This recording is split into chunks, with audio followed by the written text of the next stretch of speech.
여러분 안녕하세요. 광주교육대학교 교육학과 교수 박남기입니다. 이 시간에는 교육법의 마지막 5번째 시간으로 여러분하고 같이 학교 교육 분쟁 사례와 교사에 대해서 얘기를 하겠습니다. 여러분이 학교에 근무하게 되면요, 앞으로 다양한 분쟁 사례에 휘말리게 될 것입니다. 더군다나 요새는 이제 학교 폭력과 관련해서 워낙 변호사들이 여러 가지로 하다 보니까 그런지 또 학부모들도 그러고요. 대부분 서로 소송으로 가게 되고 또 그 전에 학교 안에서 많은 어려움을 겪게 되는 것을 볼 수가 있습니다. 그래서 여기에서는 학교 안전사고와 교사의 책임에 대해서 얘기를 하고요. 그 다음에 학교 폭력이 발생했을 때 교사의 역할에 관한 부분도 간단하게 살펴보겠습니다. 그리고 이어서 교권 침해 사례에 대한 대응, 이 부분을 언급을 하고요.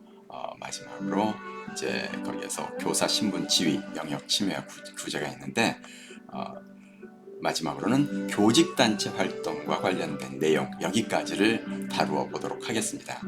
여러분들이 여기에서 그 모든 내용을 다 이해하기는 어려우리라 생각을 합니다. 얘기했던 것처럼 우리 지금 이 교육법이라고 하는 것은 아예 대학원에서 이것만 몇 년간 전공을 해도 다 공부하기 어려운 내용인데, 그리고 이제 대학원 석사에 오면 교육법만 한 학기 동안 공부를 하게 됩니다.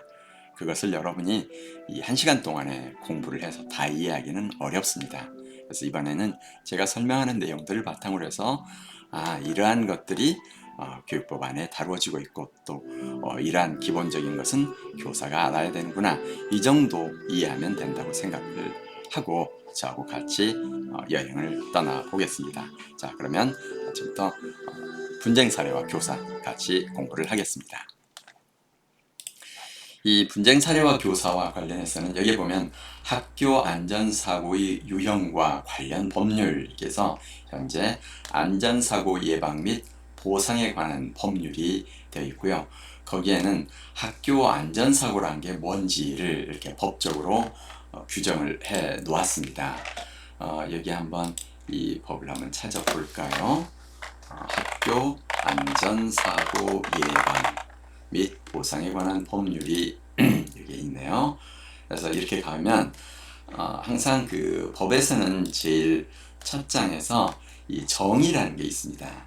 이 법에서 사용하는 용어에서 뭐다 이렇게 쭉 얘기를 하고 있는데, 여기에서 교육 참여자란 뭐고 뭘 하는 거다 이런 식으로 쭉 소개가 되어 있습니다. 그래서 여기에 학교 안전사고라고 했을 때 여기 보면 제6항에 학교 안전사고라 함은 그래가지고 이런 식으로 언급이 되어 있는 것을 볼 수 있습니다. 이 법의 내용을 우리 교재에 그대로 가져놓고 있는데요.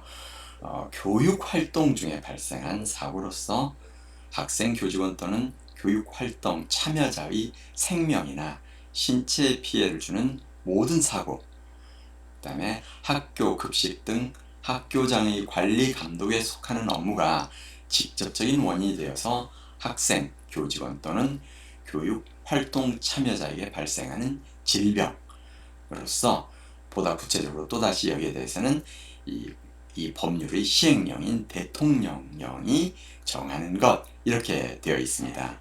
그러면 그 내용을 조금 더 상세히 살펴보면요, 여러분 우리 교재에서 이렇게 지금 학교 안전사고의 유형을 구분을 할 때 교육활동과의 관련성에 의해서는 정규냐 비정규냐 학교 일과의 전후냐 등하교냐 이렇게 되어 있고요. 그 다음에 교원이 같이 갔을 때 발생하느냐 여부에 따라서 임장이냐 비임장이냐, 그 다음에 원인자가 학생 자신이냐 교원이냐 다른 학생이냐 혹은 시설 설비에 의한 거냐 식중독이냐 제3자냐 이렇게 해서 나눠볼 수 있고요. 또 장소에 의해서 학교 안과 밖, 피해의 분류에 따라서 중대사고와 경미사고 뭐 이런 식으로 쭉 분류를 해볼 수가 있습니다. 근데 이러한 안전사고는 수업 중에도 발생하고 많은 것이 발생해서 상당히 교사들을 어렵게 하는 일 중에 하나고요. 그래서 이제 이러한 교사들이 그렇게 되면 안전사고 때문에 수업을 하기가 어렵습니다. 그래서 안전사고 보상에 관한 법률이 되어 있어서 그때 교사가 어떻게 하면 책임을 면할 수 있는지, 또한 어떤 이런 사고가 발생했을 때 우리가 자동차 사고가 길거리에서 나면 우리가 보험을 들어두면 자동차 보험회사에서 보험료를 처리를 해주듯이 지금 그러한 관련 보험도 만들어 가고 있는 중입니다. 그러나 기본적인 것은 현재 거기에 이미 국가에서 보장을 해주고 있습니다.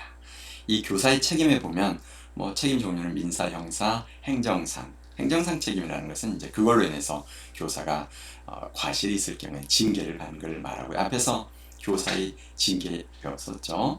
그 다음에 일반적, 일상적 감독 및 주의할 의무가 있는 것, 이런 것은 책임이 아니다. 일상적인 것은. 그 다음에 또 책임이 되는 것은 교육 활동과 밀접 불가분하다. 그러니까 이게 진짜 교육 활동과 관련된 생활 관계에 대한 의무이고요. 또 이미 사고를 방지할 수 있다는 기대 가능성이 존재할 때, 이때는 손해배상 책임을 지게 된다. 뻔히 사고가 날 거로 예상이 됨에도 불구하고 했다가 그걸 하면은 자기가 손해배상을 해야 된다는 거죠. 그러나 물론 책임을 묻기 어려운 경우가 있어요. 내가 절차에 따라서 성실하게 의무를 수행했는데 발생했거나 안전교육 실시 중에 돌발적인 사고가 발생했거나 이런 경우는 책임을 묻지 않습니다.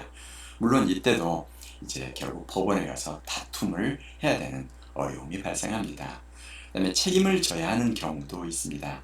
안전교육을 미실시했거나 그 다음에 개인적 용무를 위해서 그 자리에 있어야 하는 교사가 자리를 이탈했을 때, 그때는 교장이 아니면 그 담당자인 교사가 책임을 져야 합니다. 그래서 여러분들은 어떤 일을 할 때 안전교육을 실시하도록 매뉴얼이 되어 있다면 반드시 안전교육을 실시해 줘야 합니다.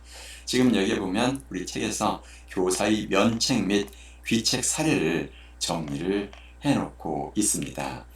이 정리해 놓은 것을 한번 보면요, 337쪽에가 되어 있다고 하는데 사례가 지금 5개가 소개가 되어 있네요. 같이 보겠습니다. 여기에 보면은 이런 구체적인 사례 속에서 이 초등학생이 학교 보면 계단 있잖아요. 그 계단에다가 이 배를 깔고 쭉 내려오다가 사고를 당했어요. 이럴 때 교사의 책임인가 아닌가 했으면은 여기에서 안전교육을 시켰다면 책임이 아닌데 안 시켰다면 책임을 져야 된다. 그리고 학부모도 역시 자녀를 제대로 교육시키지 못했다. 그래서 이 경우에는 그 사고의 비용을 40대 60으로 부담하도록 하고 있습니다. 다시 말하면 여러분이 2층 교실에 근무할 경우 1층으로 이동할 때 그 옆에 있는 손잡이 그걸 배를 타고 애들이 쫙 미끄러 내려오는 것, 이런 것들에 대한, 또 내려오다가 넘어질 수 있는 문제점, 이런 것들은 사전에 충분히 안전교육을 시키고 그것을 기록으로 남겨서 나중에 여러분을 보호할 수 있어야 합니다. 그 이외에 또 보면은 과학실에서 실험하던 중에 폭발사고, 근데 이때는 학생이 교사 허락 없이 들어갔어요. 그래서 이 경우에는 근데 왜 교사에게 문제가 있었나? 그러면은 이 과학실을 개방해 놨다는 거죠. 그러니까 교사는 과학실은 꼭 문을 닫아 놔야 하는데 이걸 담당하는 과학교사가 문을 열어놨기 때문에 배상 책임이 있는 것으로, 그 이외에도 이러한 사례들을 한번 여러분이 읽어보면 알 수 있고요. 그 이외에 또한 이러한 판례를 모아놓은 많은 내용들이 있습니다.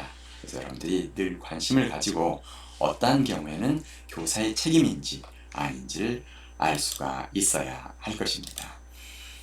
그 다음에 이제 학교 폭력과 관련돼서도 볼 수 있는데요. 현재 학교 폭력 예방 및 대책에 관한 법률이 제정이 되어 있습니다. 그래서 이 학교 폭력 대책에 대해서는 이제 여러 가지 내용들이 되어 있는데요. 개념에서 폭력이 뭔지, 따돌림이 뭔지, 사이버 따돌림은 또 뭔지, 이런 것들이 쭉 정리가 되어 있는 것을 볼 수가 있습니다. 그래서 이 법률상에서 학교폭력 예방 및 대책에서 학교폭력이라는 게 뭘 의미하는지 거기에 대해서도 여러분이 볼 수 있는데요. 이걸 아예 그냥 관련 법을 같이 한번 찾아볼까요? 그러면 여기서 다시 학교 폭력에 관한 법을 찾아보겠습니다. 이 법을 찾아보면요, 학교 폭력 예방 및 보상에 관한 법률 이렇게 되어 있죠. 그래서 여기 보면 정의, 그래서 여기에 교육활동이라는 게 뭐고 참여자라는 게 뭐고 또 안전사고라고 하는 것이 무엇인지 이런 식으로 구체적으로 쭉 이건 안전사고에 관한 법이었고요. 설명이 되어 있고, 그 다음에 학교폭력에 관한 것은 학교폭력 예방에 관한 것이 있습니다. 그래서 학교폭력 예방 이렇게 되면 이 법이 있네요. 학교폭력 예방 및 보상에 관한 법률 시행령, 시행령 말고 그냥 법으로 다시 갈게요. 다시 돌아가겠습니다. 학교폭력 예방에 관한 법으로 돌아가겠습니다. 안전사고 예방, 보상에 관한 법률. 네, 여기로 가보면 이 법률에서 구체적으로 여러 가지 내용들을 정리를 해놓고 있는 것을 볼 수가 있습니다. 예방 및 보상에 관한 보상이 아니죠. 학교폭력 예방 및 대책에 관한 법률이죠. 예방 및 대책에 관한 법률. 근데 이게 왜 안전사고에 관한 게 뜨면서 법률에 따른 적이고요. 법제처에서 여기 있습니다. 이건 아닌데 나중에 또 같이 공부를 하겠습니다. 이 법률에서 보면은 학교 안전사고 예방 및 보상에 관한 법률, 그러면은 이 법률 바로 가기를 클릭하면 이 법률로 가네요. 이 법률에서 여기에 보면 교육활동이 뭔지 이것도 안전사고 미안합니다. 자꾸 내가 오류를 범하고 있습니다. 그래서 여러분들이 이 학교 폭력 예방 및 대책에 관한 법률에 가면 그 개념이 명확히 정리가 되어 있고요.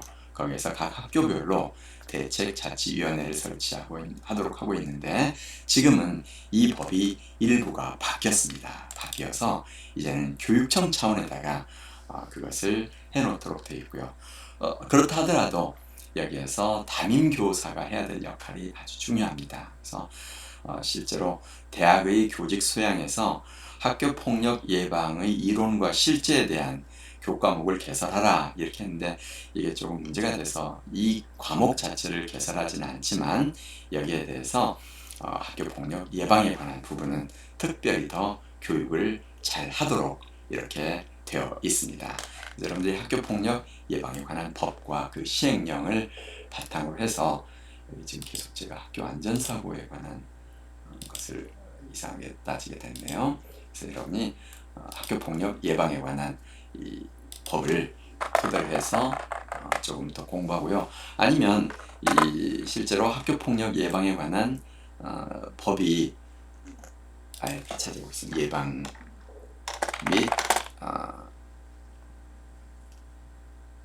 문제, 학교폭력 예방 법 그냥 이렇게 쳐볼까요? 학교폭력 예방 및 대책에 관한 법률입니다. 이 법률에 가보게 되면 여기에서 학교폭력이란 무엇이다, 이걸 상세히 얘기하고 있는 것을 볼 수가 있습니다. 그래서 학교폭력이라는 것은 이러한 거다. 그래서 뭐 따돌림, 강제적인 심부름, 또 여기서 따돌림이란 뭘 말하는지, 또 사이버 따돌림은 뭘 말하는지, 이러한 것들이 전부 다 언급이 상세하게 되어 있는 것을 볼 수가 있습니다. 근데 이 법은 법 자체가 얘기를 하고 있는 것처럼요, 여기서 폭력 예방에 대한 것이 초점이 두어져 있는데, 지금 학교 상황 속에서는 예방보다는 사건이 터졌을 때 거기에 대처하는 데 더 많은 에너지가 소비가 되고 있습니다. 그래서 앞으로는 이 예방은 학교가 폭력이 발생하면 그것은 오히려 경찰이나 외부에서 이렇게 하는 것이 낫지 않나, 이런 얘기가 선생님들 사이에서 나오고 있습니다. 그렇지 않다 보니까 선생님들이 자기 반에서 이런 학교 폭력에 관한 문제가 발생하면 거의 교육을 실시할 수가 없게 되고, 그 결과 다른 학생들도 이러한 피해를 보는 것을 볼 수가 있습니다. 그 다음에 학교 폭력에 있어서 이제 담기해서 얘기했고요. 교권 침해에 관한 부분인데요. 이것은 우리 교재의 340쪽에서 이걸 좀 정리를 해 놓았다고 하니까 그 사례들을 한번 보도록 하겠습니다. 여기에 보면 교권 침해 그랬을 때 여기 있는 것처럼 교사 교권 영역에서 교육의 자유를 침해하는 경우, 그 다음에 교사 신분 지위 영역에서 사회 경제적 침해를 하는 경우, 그 다음에 국민 기본권 영역에서 정신적, 육체적 침해를 하는 경우, 이렇게 구분해 볼 수가 있습니다.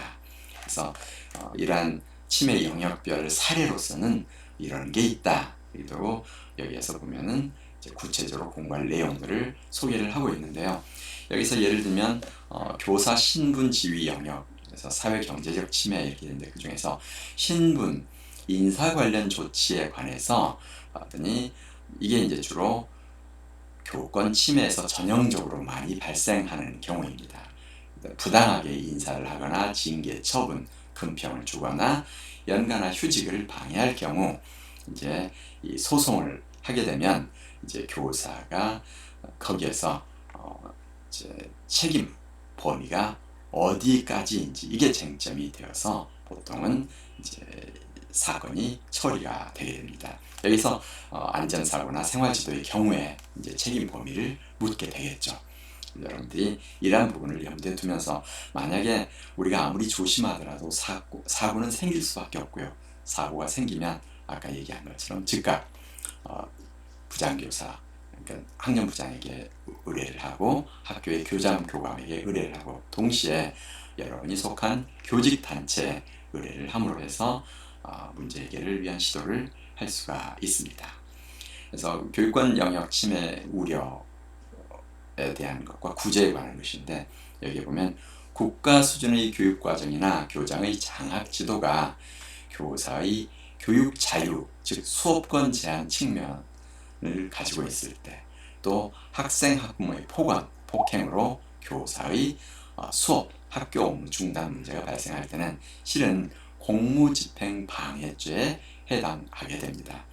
근데 여러분들이 물론 제자를 보호하는 것도 좋지만요, 일정 부분에 있어서 여러분들이 사전에 경고를 했고 절차를 밟았다면 때로는 이 법에 의해서 공무집행 방해죄로 상대방을 고소하는 것도 의미가 있다. 물론 바로 고소에 들어가기 전에 부장교사, 동료교사, 교장 혹은 아까 말했던 변호사의 자문을 구하는 것이 필요합니다.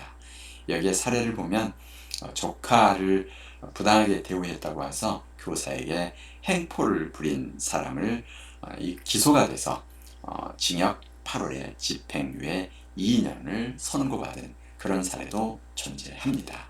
그래서 부모 교육을 할 때 이러한 내용들도 포함을 시켜서 부모 교육을 하는 것이 도움이 됩니다. 그 다음에 이제 교육 활동을 할 때 그 교권 문제 보장 제도에 관한 건데요.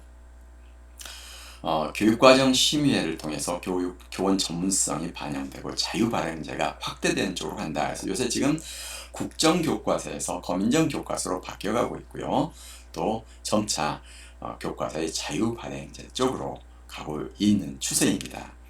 그리고 그 학교교육과정 운영 책임자로서 교장이 되어 있는데 교장의 장학지도와 교사의 수업권이 갈등하는 경우 이걸 어떻게 상호협력 조화를 할 것인가 부분이 있는데요.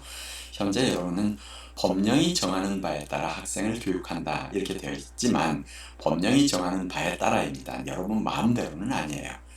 기본적으로는 학교의 기본 원칙 속에서 지도를 하는데 그게 너무 강할 경우에는 이제 다툼을 해볼 필요가 있습니다. 그리고 이 교사의 지시를 따르지 않고 교육 활동을 방해하고 질서를 문란하는 활동에 대해서는 학칙에 따른 징계를 적용하고 학교 전담 경찰관에게 의뢰를 할 필요도 있습니다. 여러분들이 너무 그것을 방치하면 나중에는 통제 불가 상태로 가는 걸 볼 수가 있습니다. 그리고 공무집행을 방해하는 학부모에 대해서는 이 학교장이 적극적으로 개입해줘야 되는데 학교장과 더불어서 유관기관 즉 외부의 경찰서에 신고를 해서 신속하게 조치를 하는 것이 여러분을 보장하는 방법입니다. 보호하는 방법이죠.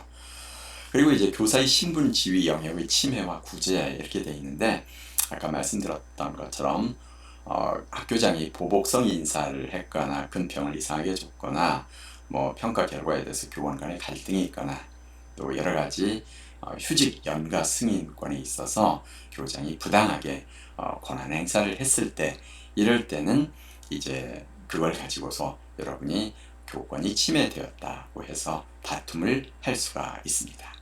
근데 그랬더니 교장이 징계를 내렸다 그러면 이게 불리할 경우는 교원 소청 심사 제도를 이용해서 갈 수가 있고요. 근데 그게 아니라 어떤 신상의 조그만 문제, 직무 조건의 문제일 때는 교원 소청심사위원회가 아니라 고충심사위원회, 즉 고충심사 제도를 활용하게 됩니다.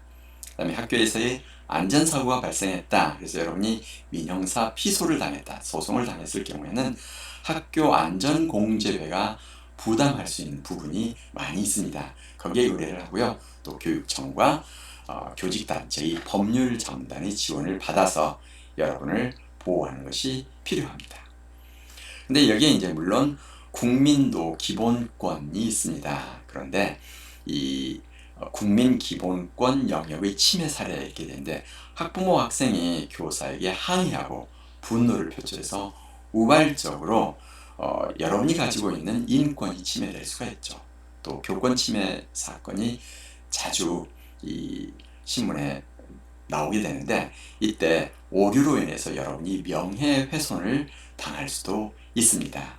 그럴 때 이제 구제 절차도 아까 말했던 것처럼 교장, 그 다음에 교육청의 법률 이제 변호사, 전문 변호사가 있습니다. 그 다음에 교직단체 변호사 이런 쪽에 의뢰를 할 수가 있습니다. 그래서 여기에 보면 학생, 학부모, 교원의 교사에 대한 폭언, 욕설, 희롱, 안전사고 및 생활지도를 이유로 한 금품 요구와 협박, 학생, 학부모의 홈페이지 인터넷을 통한 허위사실 유포, 교사 비방, 또 전화, 이메일을 통한 폭언과 협박, 공개 장소와 지면을 통한 명예훼손, 이런 또 개인정보 유출을 통한 사생활 침해, 이 모든 것으로부터 여러분은 보호를 받을 수 있기 때문에 이런 사태가 발생하면 너무 위축되지 말고 적극적으로 대응할 필요가 있다. 이렇게 얘기를 할 수가 있습니다.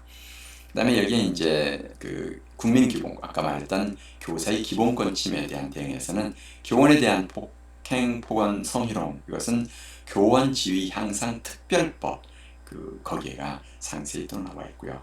또 언론 재판과 여론 재판이다. 그런데 언론과 여론에서 미리 단죄를 해서 여러분을 비난하고 뭐 이런 상황들이 발생할 수가 있어요. 그럴 때는 즉각 관련 법령에 따라서 엄정하게 조사하고 처리하도록 되어 있기 때문에 여러분들이 너무 인정적으로 기다릴 필요가 없이 바로 갈 필요가 있다. 그리고 학교에 보면 교육분쟁위원회가 있고요. 교권보호위원회로 이름이 바뀌었는데 거기에 시도법률지원단까지 있기 때문에 문제가 일단 발생했다, 여러분이 힘들다, 그럴 때는 바로 학교 교권보호위원회에 요청할 수가 있습니다.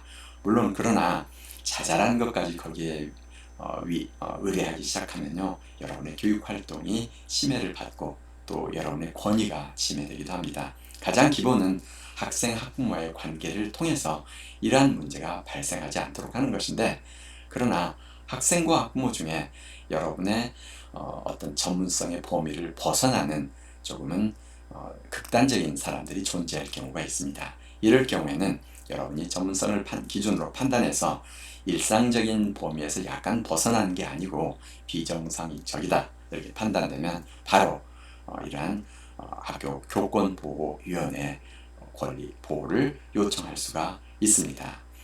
그 다음에 이제 마지막으로 교직단체 활동 관련된 분규들이 계속 일어나고 있는데요.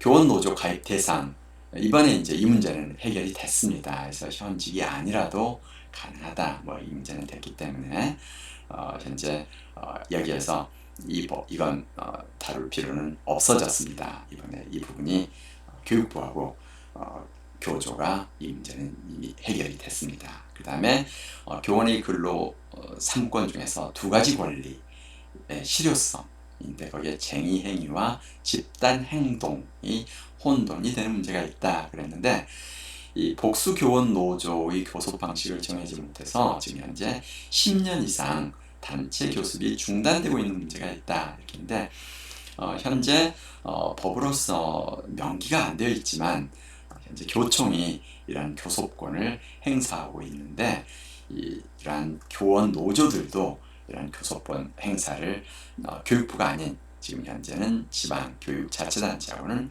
하고 있습니다.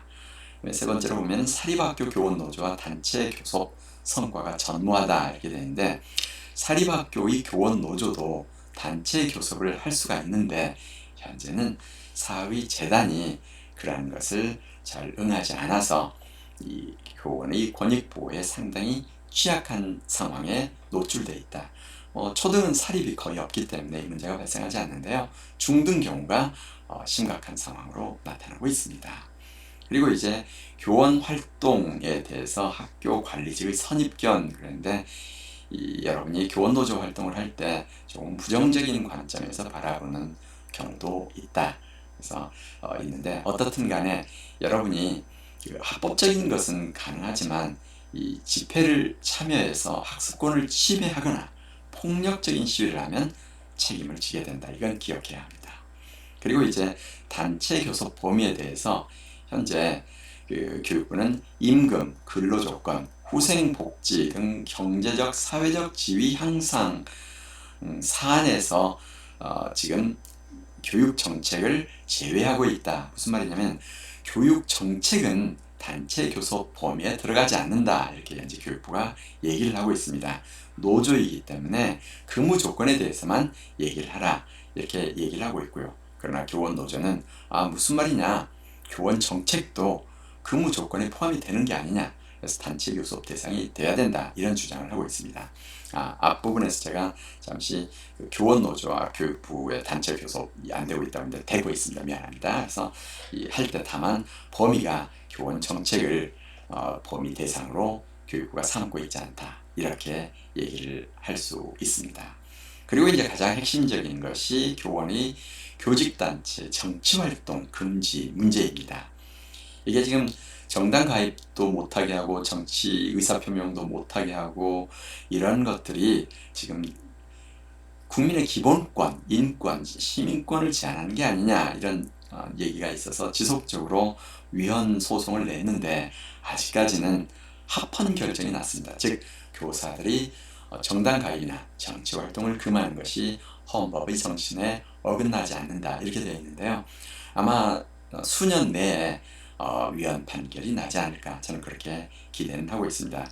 여기 내용을 한번 읽어보면요, 교원의 정치 활동은 교육 수혜자인 학생의 입장에서는 수업권의 침해로 받아들여질 수 있다는 점에서 현 시점에서는 국민의 교육 기본권을 더욱 보장함으로써 얻을 수 있는 공익을 우선시해야 한다, 이렇게 지금 헌법이 이제 헌법재판소가 얘기를 하고 있습니다. 그래서 초중등학교 교육공무원의 정당 가입 및 선거운동의 자유를 제한하는 것은 헌법적으로 될 수 있다. 이게 아직까지는 헌법재판소의 관점입니다. 그러나 얘기했던 것처럼 이러한 부분은 지속적으로 바뀌어갑니다. 그래서 앞에서 얘기할 때 교육이 있고 이 교육의 여러 가지 가치들이 법을 통해서 만들어지고, 이게 이제 교육법입니다. 또 외부에서 일반법까지 들어와서 교육과 일반법의 정신이 이 교육법으로 구현이 되고, 이 교육법은 헌법 정신 아래서 하는데, 여기에 있는 학습권, 교육 의무, 무상교육, 교육 자주, 전문성, 중립성, 평생교육, 법정주의, 이러한 기본 개념들에 대해서 여러분이 관심을 가지고 볼 수 있기를 바라고요. 이 개념도도 한번 관심을 두고 보십시오.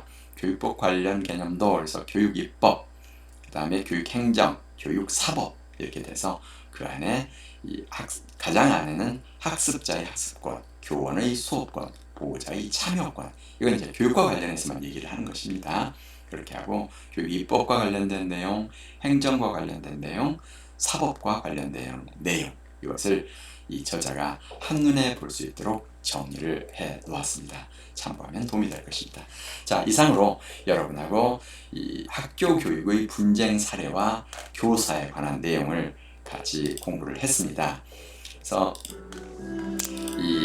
여러분이 실제로 교사로 근무를 하게 되면 이제 의도치 않게 이런 안전사고를 당하게 되고, 이 안전사고 속에서 여러분이 법적인 분규에 휘말릴 가능성이 있다. 이것을 잘 알고서 하고요. 학교 폭력이 발생했을 때 어떻게 대처할 것인가에 대해서는 결국은 선배 교사들에게 물어보고 관련된 자료를 찾아보는 게 최선책일 것입니다. 교권이 침해됐을 때 대응할 수 있는데, 그때 여러분들이 여러 가지 그 사례별로 어떻게 할 것인지에 대한 것도 얘기했고요. 구제, 내가 침해됐는데 어떻게 구제할 거냐 그랬을 때 징계에 대한 것은 소청심사위원회로, 단순한 징후 조건이나 신상 문제에 대한 것은 고충심사위원회로, 고충심사위원회는 교육청에 가 있고요. 소청심사위원회는 교육부 산하로 되어 있습니다. 그다음에 기본권 영역 침해 사례가 있을 때는 여러분들이 여기에 있는 것처럼 학교 분쟁위원회를 최대한, 현재는 학교 교권보호위원회로 되어 있는데 활용하라, 이 얘기를 다시 한번 강조합니다. 그다음에 교직단체도 교원 노조가 있어서 교직단체 활동을 할 수 있는데 두 가지가 보호되고 정치행위는 현재 할 수가 없습니다. 그래서 여러분들이 그걸 잘 살피고요. 실제로 어떤 내용이 어떻게 진행되고 있는지에 대해서 한번 관심을 가지고 쭉 보는데, 단체 교섭과 관련해서도 아직까지 교육부는 교원 노조와 교섭을 할 때 노조이기 때문에 근무 여건에 관한 것만 하지 근무 조건은 아니다, 그러니까 정책은 아니다, 이렇게 하고 있다는 것까지 여러분에게 설명을 했습니다. 앞으로 이제 여러분들이 더 관심을 가지고 노력한다면 교원들도 정당에 가입하고 정치 활동을 할 수 있는 날이 조만간 오지 않을까, 이렇게 생각합니다. 자, 여러분, 이상으로 교육법에 관한 5번째 강의까지 마쳤습니다. 자, 고맙습니다.